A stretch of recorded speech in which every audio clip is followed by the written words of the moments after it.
Hello guys, welcome back to our YouTube channel. ఇది వచ్చేసరికి 10th class English answers అనమాట. Question paper with answers.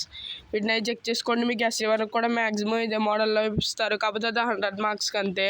మీకు FA1కి FA2కి ఇచ్చింది diary entries and letters and ఇంకా ఉంటాయి కదా సంథింగ్, అవి వచ్చే ఛాన్స్ ఉంది. మీకు పబ్లిక్ ప్యాటర్న్లు ఇస్తారనమాట మీకు SA1 పేపర్, అందుకని చెక్ చేసుకోండి క్లియర్గా.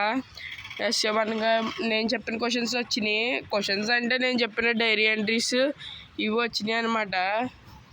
కాకపోతే నేను దాని ఛానల్ అప్లోడ్ చేయలేదు, మనకి టెలిగ్రామ్ ఛానల్ దాంట్లో అయితే అప్లోడ్ చేశాను. ఇవి చెక్ చేసుకోండి. ఆన్సర్స్ కూడా దీంట్లోనే ఉన్నాయన్నమాట. ఫాస్ట్గా చెక్ చేసుకోండి. మీకు SA1కి మ్యాక్సిమం వచ్చే ఛాన్స్ ఉంది. అంటే వర్డ్స్ మారితే వుడ్, యూజ్ ఇట్ ఇవైతే బాగా నేర్చుకోండి. 2 మార్క్స్ ఉంటే మీకు పబ్లిక్ ఎగ్జామినేషన్లో కూడా. ఇంగ్లీష్ అది చాలా easy subject. Diary entries, letters దగ్గర కొంచెం కష్టం, కానీ గ్రామర్ దగ్గర మ్యాక్సిమం ఈజీ సబ్జెక్టు. ఇది ఇంగ్లీష్ వచ్చేసరికి చాలా అసలు ఇంగ్లీష్ రాలేని వాళ్ళు అంటే మినిమం క్లాస్ చదువుతున్న వాళ్ళు కూడా ఇంగ్లీష్ అయితే బాగా చేయగలుగుతారు.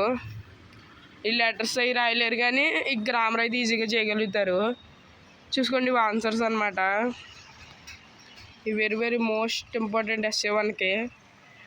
చెక్ చేసుకోండి. ఇవి వచ్చి డైరీ ఎంట్రీ అనమాట. ఓకే గాయ్స్, అందరూ సబ్స్క్రైబ్ చేసుకోండి, వీడియోకి లైక్ చేయండి.